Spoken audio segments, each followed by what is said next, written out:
Hello दोस्तों, नमस्कार। कैसे हैं आप लोग? ठीक हैं? उम्मीद करते हैं बहुत अच्छे से होंगे। तो आज हमारे पास एक नया चैप्टर है, जियोग्राफी का है, और उसमें हम डिस्कस करने वाले हैं रिसोर्सेज एंड डेवलपमेंट।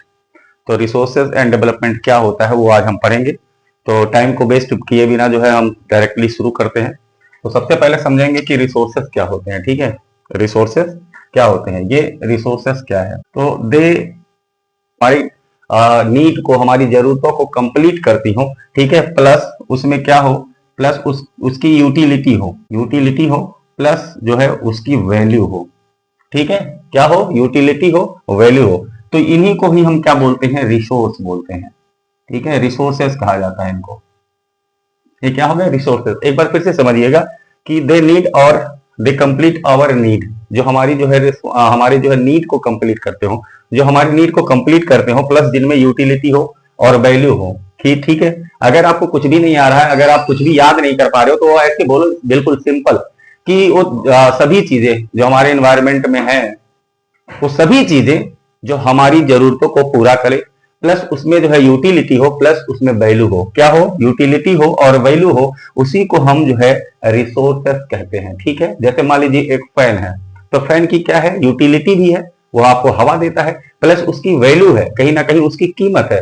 तो ये दोनों मिल गए अगर, तो क्या बना देंगे, तो वो हो जाएगा आपका रिसोर्सेस। क्या हो जाएगा, रिसोर्सेस हो जाएगा। क्लियर हो गई बात? एक बार फिर से समझिएगा कि कुछ भी, कोई भी चीज जो हमारे नीड को कंप्लीट करता हो, प्लस उसमें यूटिलिटी हो, प्लस उसमें वैल्यू हो, उसी को हम बोलते हैं क्या, उसी को हम बोलते हैं रिसोर्सेज। आई थिंक क्लियर हो गया हो। फिर आता है आपका, ठीक है, अभी क्या है कि अगर हम बात करें अकॉर्डिंग टू E.W. जिमरमैन, दूसरा हम जो है रिसोर्सेज का डिफिनेशन बताने जा रहे हैं कि एक फिलोसफर और एक जो है साइंटिस्ट थे, उन्होंने बोला, क्या बोला कि E.W. Zimmermann, when we talk about according to E.W. Zimmermann, अगर हम जिमरमैन के हिसाब से देखें तो उन्होंने रिसोर्सेज का डिफिनेशन किस तरीके से बताया है।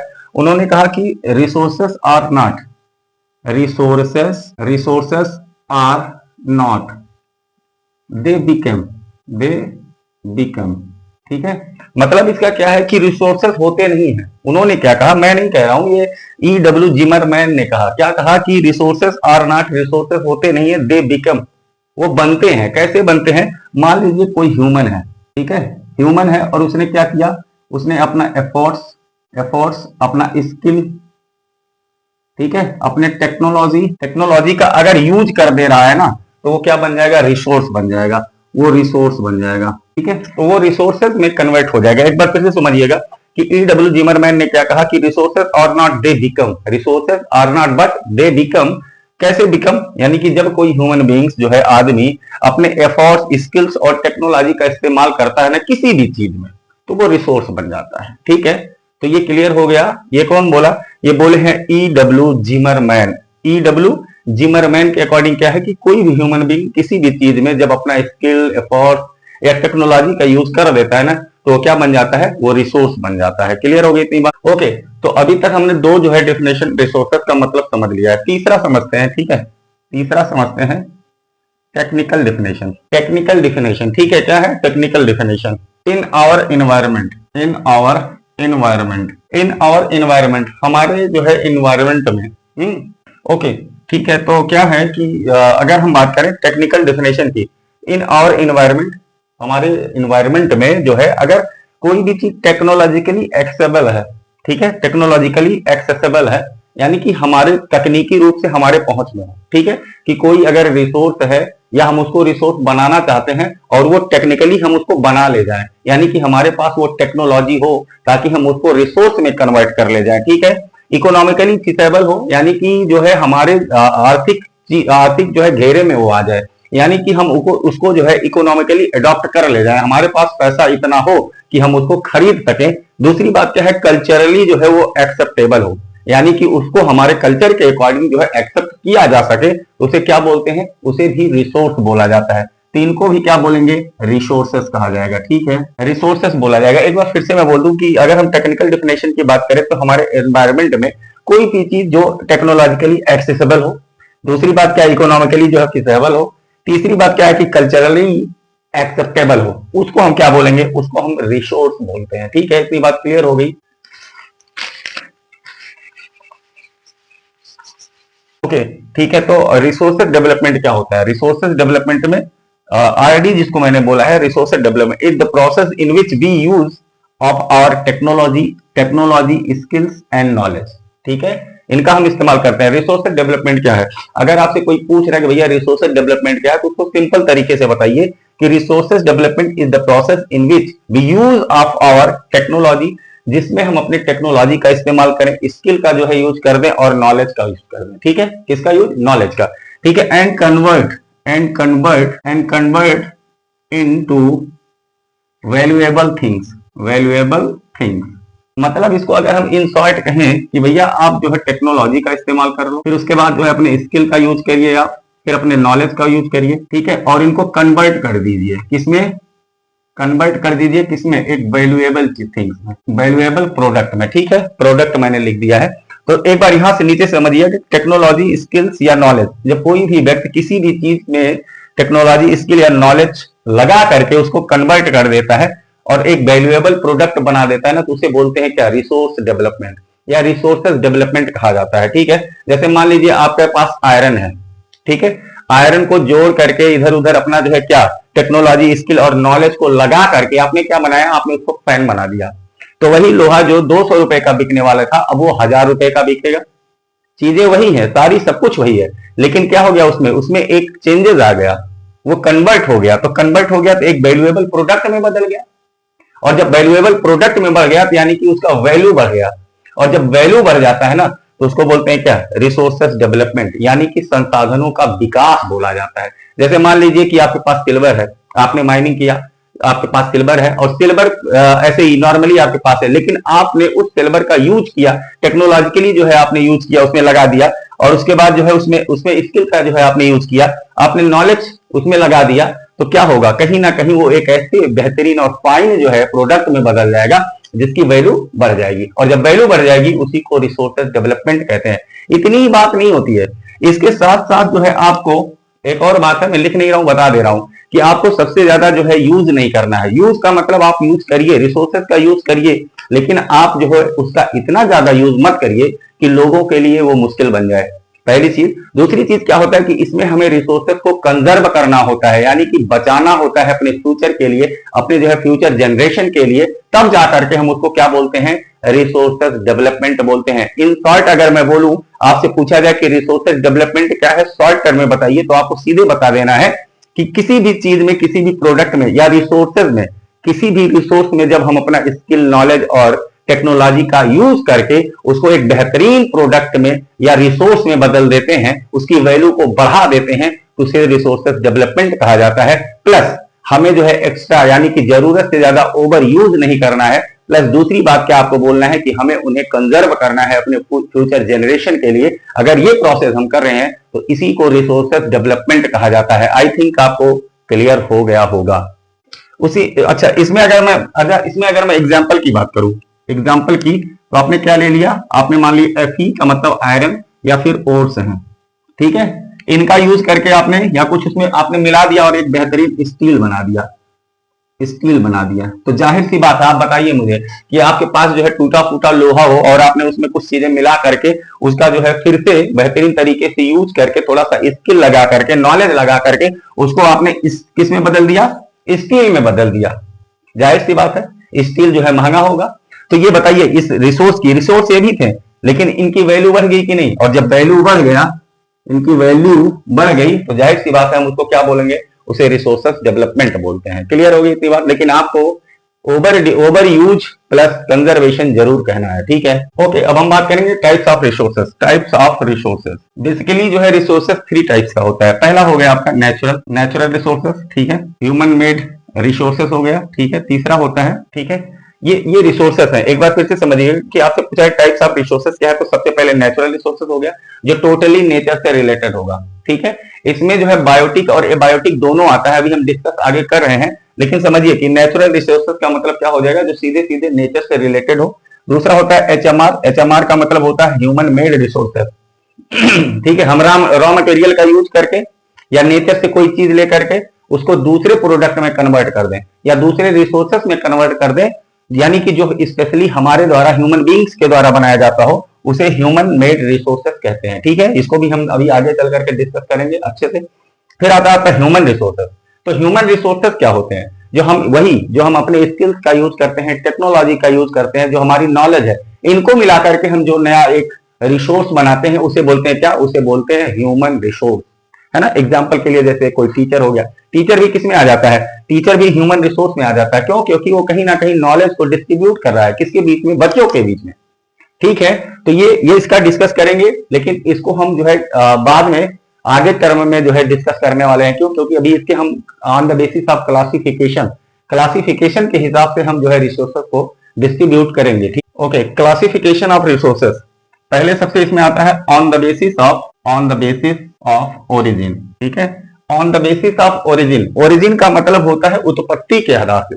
रिसोर्सेस का जहां से जन्म हो रहा है ना, उस आधार पर रिसोर्सेस कितने टाइप्स का होता है? तो इसमें दो तरीके का होता है। एक तो सबसे पहले आएगा बायोटिक रिसोर्सेस। बायोटिक का मतलब देखो, बायो इसमें लगा हुआ है, तो बायो का मतलब होता है कि जो, ओके ठीक है, तो क्या हो जाएगा? On the basis of origin के आधार पर क्या हो जाएंगे? सबसे पहले आता है इसमें बायोटिक। तो बायोटिक रिसोर्सेस यानी कि जो जिनके अंदर लाइफ हो। दूसरा क्या होता है कि ये लिविंग होते हैं, ये लिविंग होंगे।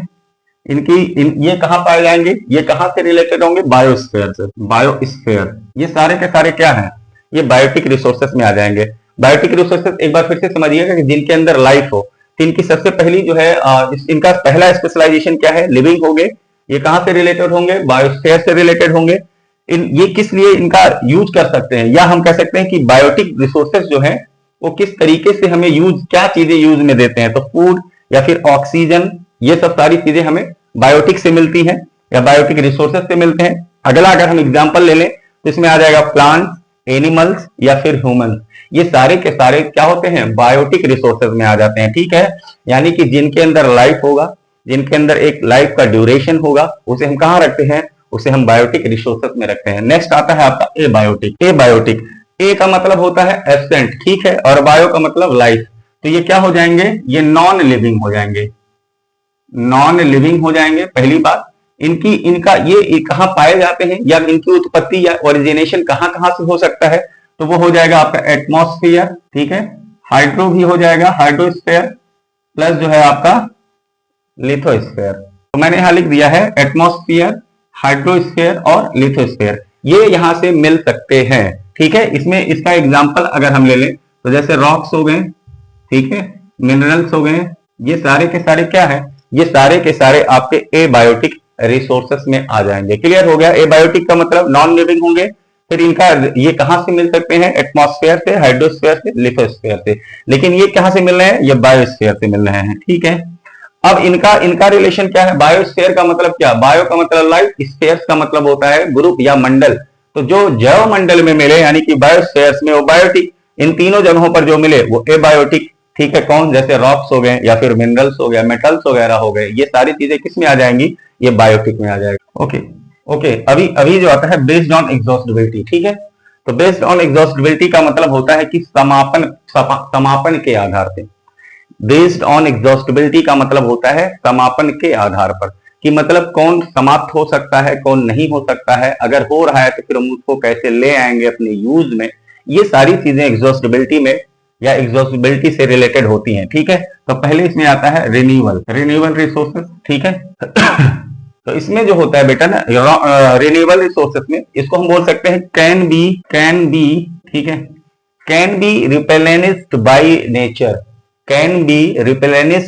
नेचर, यानी कि हम इनको नेचर से दोबारा ले सकते हैं, दोबारा बनाया जा सकता है ना। एग्जाम्पल के तौर पे ले लें, जैसे आपका हो गया विंड एनर्जी हो गया, सोलर एनर्जी हो गया, ठीक है, फिर वाटर हो गया, फॉरेस्ट हो गया। जैसे समझिएगा ये सारे के सारे क्या है? रिसोर्सेज हैं, लेकिन कैसे हैं? रिन्यूएबल हैं। अब रिन्यूएबल में क्या है? जैसे मान लीजिए आपने किसी चीज में हवा भरा हुआ है, हवा खत्म हो गया तो दोबारा आप उसमें भर सकते हैं। सोलर एनर्जी को हम दोबारा ला सकते हैं, वाटर को हम दोबारा भर सकते हैं, फॉरेस्ट है तो फॉरेस्ट अगर नहीं है तो दोबारा हम उसको लगा सकते हैं, प्लांटेशन वगैरह कर सकते हैं, है ना। तो कहने का सेंस क्या है? जिनको हम दोबारा ला सकते हो, है ना, कहां? एग्जिस्टेंस में ला सकते हो, दोबारा हम यूज कर सकते हो, अपने लिए जो है एक फेवरेबल कंडीशन बना सकते हो, है ना, उनको बोलते हैं रिन्यूएबल रिसोर्सेज, क्या बोलते हैं, रिन्यूएबल रिसोर्सेज। इसमें ज्यादा नहीं होता, सिर्फ आपको एक चीज समझना है, क्या, can be replenished by nature, nature के द्वारा ये दोबारा फिल किए जा सकते हैं, अगर खाली है तो दोबारा फिल किए जा सकते हैं। इसमें एग्जांपल्स क्या क्या आ जाएंगे, wind energy, solar energy, water, forest etcetera, ये सारे के सारे कैसे हैं, ये है रिन्यूएबल रिसोर्सेज। दूसरा आता है बेटा, ओके, दूसरा क्या आ जाएगा, दूसरा है नॉन रिन्यूएबल रिसोर्स, ठीक है। तो नॉन रिन्यूएबल रिसोर्सेस क्या होते हैं, सबसे पहली बात ये लिमिटेड होता है, और ये क्या था, वो अनलिमिटेड था, ये क्या है, लिमिटेड है, ठीक है, ये हो गया लिमिटेड। तो अभी ये क्या है, ये लिमिटेड है। दूसरा क्या है, take millions years to form, ठीक है। नॉन रिन्यूएबल अगर रिसोर्स की हम बात करें, नॉन रिन्यूएबल रिसोर्स की बात करें तो ये लिमिटेड होता है। दूसरी बात क्या, take million years to form, बनने के लिए जो है लाखों साल लग सकते हैं, कई लाख साल लग सकते हैं, है ना। एग्जाम्पल में अगर हम ले लें तो जैसे कोल हो गया, ठीक है, पेट्रोलियम हो गया, ठीक है, एनजी का मतलब नेचुरल गैस हो गया, ये क्या है, ये आपके एनआर यानी कि नॉन रिन्यूएबल रिसोर्सेज हैं। क्लियर होगी इतनी बात। नॉन रिन्यूएबल अगर रिसोर्स की बात करेगा तो ये लिमिटेड होते हैं, लाखों साल लग जाते हैं बनने में। आपको पता है कोल कैसे बनता है, अर्थ के नीचे ये कई हजारों साल, लाखों साल जो है दबे रहते हैं, फिर उसके बाद जो है ये किसमें जो है कन्वर्ट हो जाते हैं, कोल में। पेट्रोलियम सेम प्रोसेस, ठीक है। नेचुरल गैस ये भी सेम प्रोसेस का मतलब इनको बनने में लाखों साल लग जाते हैं, तब जाकर के ये ह्यूमन बीइंग्स के यूज में आते हैं, यानी कि रिसोर्स बनते हैं, है ना। ये क्या था, ये कई लाखों साल से अर्थ के नीचे दबे थे, लेकिन जब इनका जो है हमें नॉलेज हुआ, यानी कि इनका जो है डिस्कवरी हुआ, तो हुआ क्या कि आदमी जो है इनका यूज करने लग गया, ये रिसोर्स बन गए। लेकिन ये ऐसे रिसोर्स हैं जिनको हम बहुत टाइम के लिए जो है अगर ज्यादा इनका कंजप्शन कर रहे हैं तो अपने पास नहीं रख पाएंगे। अगर ये खत्म हो गए तो या दोबारा बन नहीं सकते हैं, या बनेंगे तो कई करोड़ साल लग जाएंगे, लाखों साल लग जाएंगे। इसलिए हम इनको क्या बोलते हैं, नॉन रिन्यूएबल रिसोर्सेज, ठीक है। इधर का क्या है, खत्म होगा तुरंत बन जाएगा, इधर का क्या है, नहीं बनेगा तो लाखों साल लग जाते हैं, ठीक है। इसीलिए मैंने लिखा है take million years to form. Clear हो गई, ये आपका रिन्यूएबल और नॉन रिन्यूएबल खत्म। ओके, अभी जो आपका तीसरे टाइप का आता है वो होता है तीसरा, on the basis of ownership, ठीक है। On the basis of ownership यानी कि मालिकाना हक पे। ऑनरशिप का मतलब होता है कि जो रिसोर्सेस है उनका मालिक कौन है, ठीक है। ऑनरशिप का मतलब रिसोर्सेस तो है लेकिन उनका मालिक कौन है। तो इसमें सबसे पहले आता है इंडिविजुअल या इंडिविजुअल रिसोर्सेस, ठीक है। इंडिविजुअल रिसोर्सेस ये क्या है, इसका मतलब होता है कि जो ऑनरशिप होगा, है ना, वो क्या होगा, वो किसी ना किसी एक व्यक्ति के पास होगा। किसका, तो अगर इंडिविजुअल रिसोर्सेस की बात करें तो ये क्या होगा, ओन्ड बाई अ पर्सन, ठीक है। हम लिख सकते हैं क्या, ओन्ड बाई ए पर्सन, ठीक है। इसका जो मालिक होगा वो कोई एक व्यक्ति होगा। जैसे एग्जांपल के लिए ले लें हम, क्या, लैंड हो गया, ठीक है, हाउस हो गया, या फिर कार हो गया, ये क्या हो जाएंगे, ये इंडिविजुअल रिसोर्सेस में आ जाएंगे। एक बार समझिएगा कि इंडिविजुअल रिसोर्स जो होता है उसका मालिक कोई ना कोई एक ही व्यक्ति होगा। कौन होगा, एक ही व्यक्ति होगा, ठीक है। जैसे लैंड, मान लीजिए जमीन है तो वो किसी एक ही के नाम पे होता है, या अगर मान लीजिए किसी परिवार में जो है अलग अलग 4 भाई है तो 4 यानी कि पार्टिकुलर तब भी एक ही व्यक्ति को माना जाएगा। तो लैंड हो जाएगा, हाउस एक व्यक्ति के नाम पे घर होता है, ठीक है। कार भी किसी ना किसी एक ही व्यक्ति के नाम पे होता है, 50 या 10-20 लोगों के नाम पे तो नहीं होता है, ठीक है। तो जो पर्सनली ओन किया जाए, उसका पर्टिकुलर एक ही व्यक्ति मालिक हो, उसे इंडिविजुअल रिसोर्सेज कहते हैं। जैसे कार, घर, लैंड, ये सारे के सारे क्या है, इंडिविजुअल रिसोर्सेज में आ जाएगा। दूसरा आता है बेटा कम्युनिटी, तो ओन्ड बाई, ठीक है। तो अब कम्युनिटी रिसोर्सेज में क्या है, owned by a community. Community में क्या है, ज्यादा लोग भी हो सकते हैं ना, एक पर्टिकुलर एरिया होता है, उस एरिया के जितने भी लोग होंगे, उस कम्युनिटी के जितने लोग होंगे, वो सब उसके मालिक होंगे। कम्युनिटी रिसोर्सेज में मालिक कौन होता है, जो कम्युनिटी के लोग हैं, पीपल ऑफ द कम्युनिटी हैं, वही जो है मालिक होते हैं। वहीं अगर हम इंडिविजुअल रिसोर्सेज में बात करें तो जो कोई एक पर्सनल व्यक्ति होगा वो मालिक होगा, ठीक है। क्वेश्चन अगर मान लीजिए पूछ लिया कि इंडिविजुअल रिसोर्सेज में मालिक कौन होता है, 4 ऑप्शन दे दिया, उसमें अगर एक पर्सन दिया हुआ है तो आप पर्सन पे टिक मार देंगे।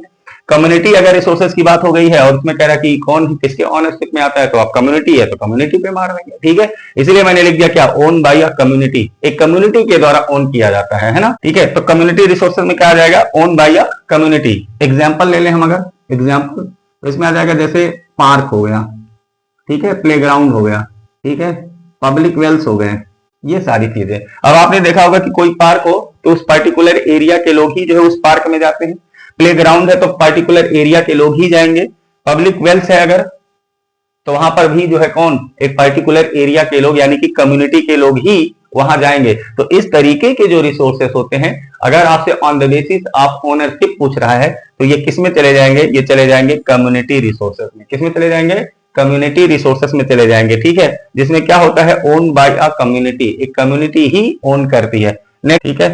अभी आता है आपका नेशनल रिसोर्सेस, ठीक है, इसमें भी ओनरशिप छिपा हुआ है। कह रहे हैं कि कौन मालिक है, तो कह देंगे कंट्री। तो नेशनल रिसोर्सेज का मतलब ओन्ड बाय अ कंट्री, क्या लिखा मैंने, ओन्ड बाय अ कंट्री, ठीक है, ओन बाय अ कंट्री, एक कंट्री जो है उसका मालिक है। किसके ओनरशिप में आ रहा है, कंट्री। अगर हम जो है नेशनल रिसोर्स की बात करेंगे तो ओनरशिप किसका होगा, कंट्री का, इसका कंट्री का आ जाएगा। एग्जाम्पल ले लीजिए इसमें, एग्जाम्पल का मतलब हो गया कि जैसे आप मान लीजिए क्या, फॉरेस्ट हो गया, नेशनल रिसोर्सेस, ठीक है, इसमें भी ओनरशिप छिपा हुआ है। कह रहे हैं कि कौन मालिक है, तो कह देंगे country.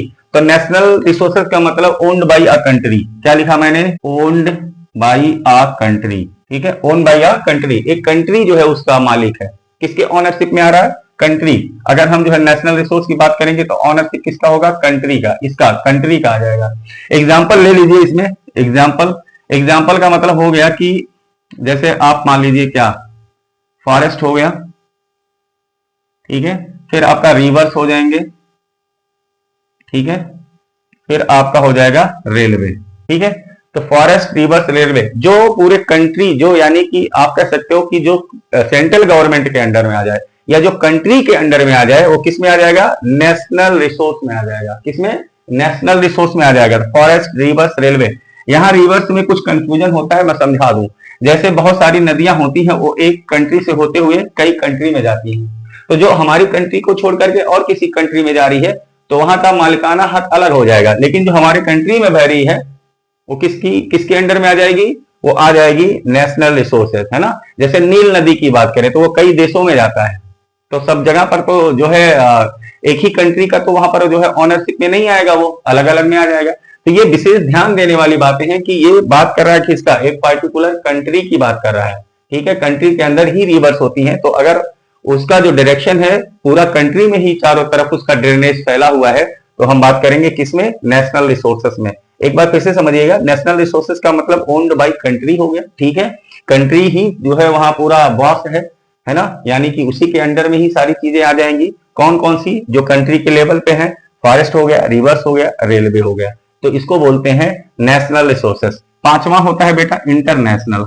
Okay, international resources. International resources की अगर बात आएगी तो उसमें क्या लिखेंगे, मैं लिखूंगा owned by no single country, ठीक है, owned by no single country. अगर हम जो है ये बोल दें कि इंटरनेशनल रिसोर्सेज में भी कोई कंट्री अगर मालिकाना यानी कि ओनरशिप की बात कर रहा है तो गलत हो जाएगा। यहां पर कोई एक कंट्री का मालिकाना हक नहीं होता है, बल्कि ऑर्गेनाइजेशन बना लेते हैं लोग, ऑर्गेनाइजेशन, ठीक है, ऑर्गेनाइजेशन बनाते हैं ताकि उनके बीच में क्या हो, इक्वल शेयरिंग हो जाए, ठीक है। जो कॉन्फ्लिक्ट है वो कॉन्फ्लिक्ट खत्म हो जाए, इक्वल शेयरिंग हो जाए। कॉन्फ्लिक्ट जो होता है कंट्री के बीच में, जैसे मान लीजिए कि कोई रिसोर्सेज है तो कोई कंट्री ले लिया है, दूसरी कंट्री क्या, उनके मन में एक अलग तरीके की भावना पैदा होगी, फीलिंग पैदा होगा, तो उनके बीच में कॉन्फ्लिक्ट जो है बन सकता है। तो उस कॉन्फ्लिक्ट को यानी कि उस विवाद को दूर करने के लिए ऑर्गेनाइजेशन बना लिए जाते हैं और उसी के अंडर में इन रिसोर्सेज को डिस्ट्रीब्यूट किया जाता है, ठीक है। एक और चीज है, मैं आपको समझा दूं कि जैसे मान लीजिए ई जेड होता है, एक और इसमें चीज होता है, क्या होता है, जैसे मान लीजिए ई जेड, इसका मतलब होता है एक्सक्लूसिव इकोनॉमिक जोन, ठीक है। तो क्या हो गया, EEZ का मतलब एक्सक्लूसिव इकोनॉमिक जोन, ठीक है। तो ये क्या हो गया, special economic, sorry, exclusive economic zone, exclusive economic zone, ठीक है, सरकार क्या करती है इसमें जो है एक दायरा तय कर देती है कि 200 मील तक अगर आप जो है किसी भी कंट्री का 200 मील तक जो होगा वो एरिया उस कंट्री के अंडर में आएगा, और उस एरिया को क्या बोलते हैं, एक्सक्लूसिव इकोनॉमिक जोन। ठीक है, जो समुद्र से रिलेटेड होता है, ओशियन से रिलेटेड होता है, उसको हम क्या बोलते हैं, उसको एक्सक्लूसिव इकोनॉमिक जोन बोला जाता है। बहुत सारे लोग गलती करते हैं कि ये SEZ यानी कि स्पेशल इकोनॉमिक जोन वो दूसरी चीज है। ठीक है, वो दूसरी चीज है, लेकिन ये क्या है, ये सिर्फ और सिर्फ ओशियन से रिलेटेड है। ठीक है, जो कि एक रूल्स बनाया गया था यूनाइटेड नेशन के द्वारा।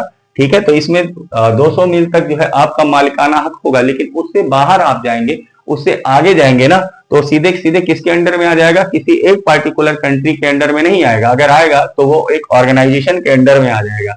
ठीक है, संगठन के अंडर में आ जाएगा, जिसको जहां पर इक्वल शेयरिंग और कॉन्फ्लिक्ट ना हो, इस तरीके से तमाम कंट्रीज मिल करके उसको या उसके ऊपर काम करते हैं। ठीक है, तो ये हो गया क्या, इंटरनेशनल रिसोर्सेस हो गया। ओके, अब इसमें ये जो आपका इंटरनेशनल रिसोर्सेज आता है, इंटरनेशनल रिसोर्सेज किन किन चीजों में आपका हेल्प करता है वो हम बता दे रहे हैं। ये क्या करता है, क्लाइमेटिक रेगुलेशन के लिए, दूसरा होता है इकोनॉमिक कंडीशन के लिए, तीसरा ट्रांसपोर्टेशन के लिए, और चौथा होता है रिक्रिएशन। यानी कि आपको इतनी सारी चीजें जो है इंटरनेशनल रिसोर्सेज में मिल सकती हैं या इनसे इनके द्वारा प्रोवाइड होती हैं। क्लाइमेटिक रेगुलेशन हो गया, फिर होता है इकोनॉमिक कंडीशन, कंट्री की इकोनॉमिक कंडीशन को मजबूत करना है ना। फिर ट्रांसपोर्टेशन, आपको पता ही है ट्रांसपोर्टेशन क्या होता है। फिर रिक्रिएशन, रिक्रिएशन का मतलब होता है कि आप बोटिंग करके, मछली पकड़ करके आप अपने आप को रिक्रिएट कर सकते हो। तो these are related to the international resources. Clear, video बहुत लंबा हो रहा है, फिर इसका अगला वाला पार्ट जो होगा, जो बचा हुआ है टॉपिक सारे, वो अगले पार्ट में चला जाएगा। ठीक है, थैंक यू।